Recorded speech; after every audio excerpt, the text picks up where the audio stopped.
I used to never watch TV. If I did, it was a Western. I like my Westerns. I've got a ton of Western books. Two favorite writers was Louis L'Amour, which he was really good, and then William W. Johnstone, which I think is even better. And I think both of them are dead now, but I've got probably over 200 William Johnstone books that I've collected. Some of them he gave to me personally in an autograph. I wonder how much that's worth. You sitting on a vault. He used to come and play me and my wife on the boat all the time. He was here, local. You got it signed? Mm-hmm. He would bring them to me and sign them. And my two daughters used to clean house for him.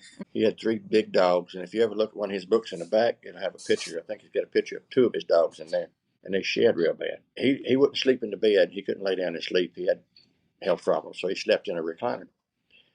He used his living room, his dining room, and his kitchen and his office. That's the only 3 rooms other than the bathroom.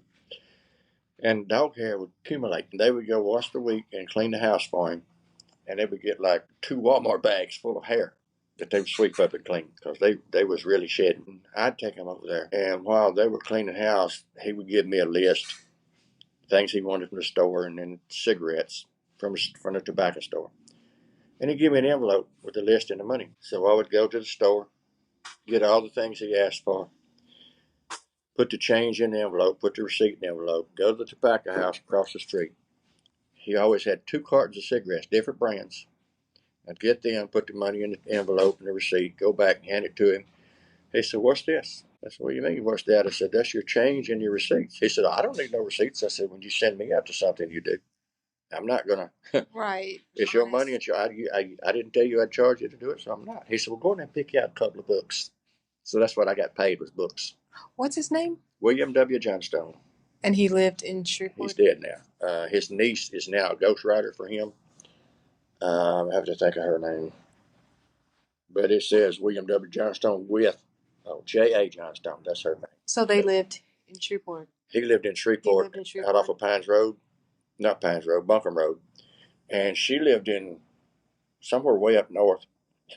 I'm at the house watching TV with him while my daughters are cleaning. And his phone rung. Said, "Just a minute, I got to get this, my niece." And he's talking to her. "Okay, how much?" "Yeah. Well, we'll do that." "All right, love you too, bye." And he said, "That was my niece. Said she wants to move to Tennessee and needs to borrow a little money." I said, "How much do you need to borrow?" "Oh, just 200,000. Oh, that's just who? Just 200,000. So she moved to Tennessee. Is he from here? Or he settled here? Him? He settled here. He was a deputy sheriff somewhere up north. He was a disc jockey at a radio station and a member of a band somewhere. All the things he'd done. And then he went to school to learn to be a writer.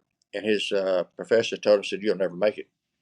He's got over 200 books that are 10 million copy bestsellers. And he just settled here? Mm-hmm. On Pines Road? No, on Buncombe Road. On Buncombe Road. You know where when you get, it's not Buncombe. What's the other one? Industrial. That's where he lived. Mm-hmm.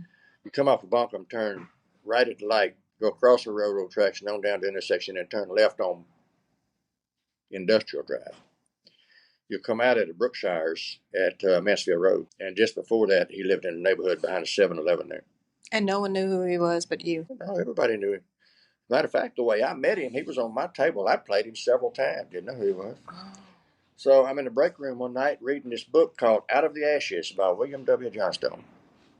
I didn't know him. A guy comes up to me and he says, "You like that book?" I said, "Yeah, it's pretty good." He said, "You can take it home with you if you want to. It's mine, and I'm finished with it." I said, "Thank you." He said, "Yeah, the guy that wrote it's in there on your table." I said, "Bull." He said, "No, really." So when I went back in, he introduced me to him. And I asked him, did he write Westerns? He said, "That's mainly what I write." He brought me one the next day. And then he brought me several more. And then I started going over and doing different things for him. And that's how he paid me, was books. Well, a bunch of them probably adapted into movies. I don't know if any of them were, but he did tell me a story about a movie called The Bats. And it's about a cave, and these people go in, and all these killer bats are in there, and they're trying to get rid of them. Look at that. He's got some. And he said he wrote that book, but they stole it to make the movie. The bats? Mm-hmm. But he didn't mingle with Hollywood. He found his way to Louisiana and settled in. I don't know how he wound up here. I think he was a deputy sheriff. I believe was in Missouri. I'm not sure. His daughter's the ghostwriter. She's continuing it. No, his niece. He had no kids. His niece. He raised one of his nieces for some reason. I thought it was the only living relative he had. Come to find out she's got a couple of sisters, but for some reason he raised this one.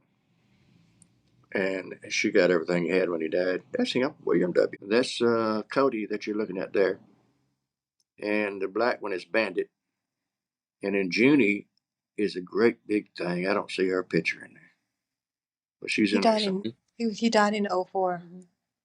Yeah, that was the last year that my wife worked. She resigned in 2005, but she quit in 2000. There He had was an a female agent. writer. Did you have to go through his agent or his He had manager? two different printing companies that he wrote for.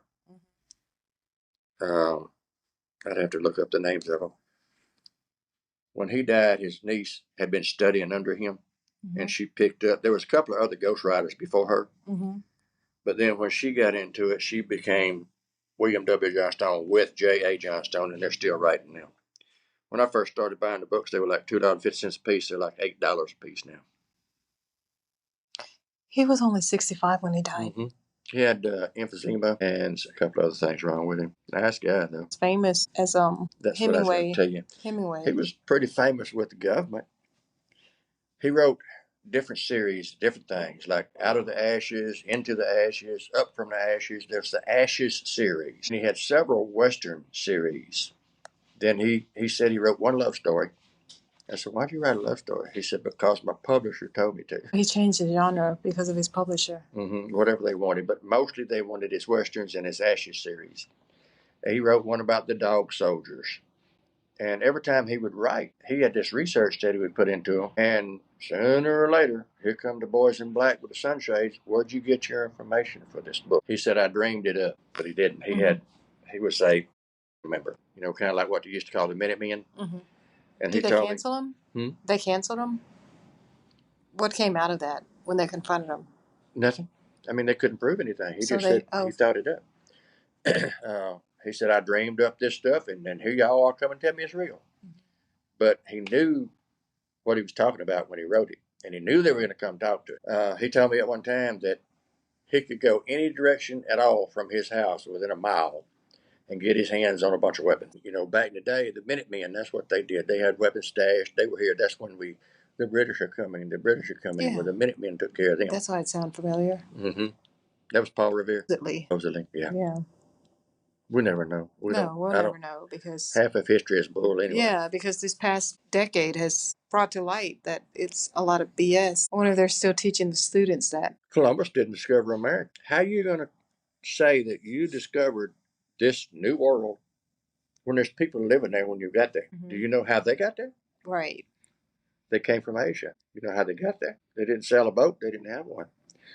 The land masses were connected. Land bridge. They walked across. It's like a peninsula, but it was connecting two different continents, and they walked across. Yeah. And that's why they call them Indians, but now we call them Native Americans because they were the first settlers here. But yet other folks decided they needed that land, so they come in, make friends with them, then they slaughter everybody and take it away from them. Right, and then wrote their own history. Fast forward, the mobster, the kingpin, they hired journalists to write their story. It's that movie that the gangster, Christian Bale and Johnny Depp portrayed. Elliot Ness, that was the lead detective. Elliot Ness hired a writer to write his story. And that's what we've been watching. You can't believe anything you hear and only half of it you see. Even when you're seeing it, you don't know if it's real. Right. Like, for instance, the moon landing. We saw it. We believed it was real back in the 60s. But we didn't question anything in the 60s. And then now, even kids, 10-year-old, 12-year-old kids, okay, well, that's the man that landed on the moon, and he's walking all around, and there's the other guy with him. Who's filming this? Right. It was filmed, actually, in a desert. In a warehouse, in a desert. Was Aldridge? In few interviews, he's let it slip. Oh, he told it. Yeah. A little girl or a little boy in an interview, they were telling him, asking about the moon landing. He said it never happened. He did. He said it was all a movie. Right. But yet he lets the world celebrate him. Just. He was a famous actor. That's all it was. I don't know how people can live with themselves like that. Well, they had government threats, I'm sure. Yeah, that's true. You open your mouth and this guy in the 80s, he was out to debunk all of that. And he had some crazy stories about how the government was on his tail, just threatening him and stuff, and he could see them. It's like seeing from a movie because he was out to disprove that. Okay, what about the 1987 shuttle that was carrying the school teacher. And it blew up. Yeah. They say all those people are alive in different parts of the country under different names, but they still look the same. I mean, computer wise. And there's one guy, he's 30-ish. He showed up to a town meeting, city meeting with each one he would show up, he'd have a picture of one of the individuals. Yeah. Past and present. And they're kicking him out. I don't see him anymore. I think they banned him on TikTok. I wonder, I'm sure that's true because the way our government does this, but I wonder if any of those people's relatives know that they're not dead. I wondered about what does the family say? How are they living with this? If they know about it or if they don't know about it. You think Elvis Presley's still alive? They're saying he is. I don't think he was ever killed. I mean, I don't think he ever had a heart attack. I don't think he died. I got him mistaken with Michael Jackson or John Lennon. No, Elvis didn't die that day. I think he had enough. I think he was tired. What do you do when you can't get away from fans? You every minute is planned for you. I think I just want to go to Caddo Lake next week and spend the week in a little camp with nobody around. I know you can't. Next week you're booked in Las Vegas. You don't decide. It's all decided for you. I bet a lot of times he wished his twin brother had been left alive and he'd died. That was just a lot on one person. People worshiping you like a god. I don't think his family knew he was alive either. Probably judging not. The way his daughter's life turned out. But Priscilla will not uh, affirm or deny that he's dead or alive. She won't say. So she'd know. Sure she'd know. But the daughter wouldn't have known the way the daughter just seems like she's coming off of something she never got over. Yeah, Michael Jackson, I think he had enough too. I think that's all. His death is all a conspiracy. He went to his doctor in Dallas, right? His sister was smiling. Janet Jackson was happy on the day of his funeral. Mm-hmm. Wasn't it in Dallas where he's supposed to have been going to the doctor for his sleep shots? Mm-hmm. And his doctor overdoses him? Mm-hmm. And he dies? Mm-hmm. There's only two things I can think of why that would happen. Either the doctor got paid to kill him, or the doctor got paid to make it look like he died. I think it's the second. He got paid to make it look like it. Mm-hmm. And everybody involved in hauling his body away from there was involved in it. Mm-hmm. And I'm sure well compensated to not mention it ever in their life. Absolutely. Is he People still do alive? Anything for money, yeah. Yeah, Michael Jackson I never believed it. I think he got tired of it. You can't have too much. It becomes a burden. They're prime examples. Yes, I thought Elvis was still alive. Is he dead now? Yes, he would be in his 90s. Oh, yeah. Yeah, I think he's dead. My sister-in-law was, what's the word, infatuated with him. A guy that I worked with in the oil field. Anytime Elvis come within 100 miles for a concert, he would go to the concert. What do you call the stuff they sell at the concerts? The Elvis paraphernalia, whatever. Mm-hmm. He'd buy all he could afford. He'd send his paycheck on it, getting all this stuff of Elvis. Of course, I guess if he was still alive today, instead of getting drowned in Caddo Lake, all that stuff he had probably worth a mint because he had all kinds of souvenirs from Elvis. Yeah. Those two were my main. It's not. If they were able to pull it out for Elvis, they did it for Michael Jackson. Mm-hmm. And then Elvis was tied to the FBI. I wish Candace Owens would do a deep dive on that and Michael Jackson's. I hope if some kind of way we can't put Trump back in office in 28, I hope he can go back. Because of some gray areas, this last time was stolen from him. I don't care what. Yeah, they're working on that, right? There are some senators working on a bill to push a third term. Yeah, I'm hoping they let him have it. Mm-hmm. And if not, either his son or Candace goes in next time. Another thing, his cabinet that he's chosen, they're big on looking into what's happened, what they're going to uncover if they do follow through. What they're going to uncover is the election was rigged. It was stolen. What they're going to uncover, it's true. But they're going to uncover it. And they're going to have to give it back to him. They tried to steal the election for Hillary. That fell through. So they perfected their plan for Biden. And it wasn't as perfect as they thought because they've got evidence of ballot stuffing where the trucks pulling up and just boxes and boxes going into there. They had evidence of Trump votes in the desert. They had evidence of boxes burning with his votes. All kind of evidence stacked against the Bidens and showing that Trump had these votes. And they're going to bring it to light. They couldn't do it because of who was in charge. Now well, they wouldn't allow it. So that would be his third term. How they can get his third term? They're going to let him be a president again from 28 on?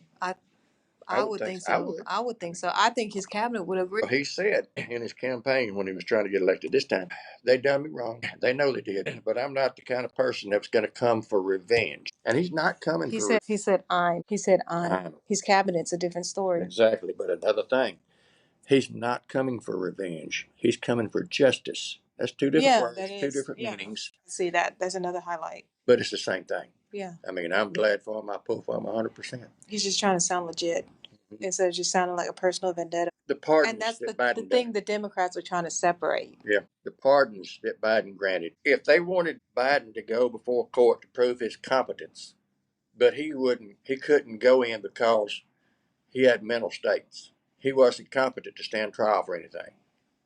Right? You heard that? Right. All right.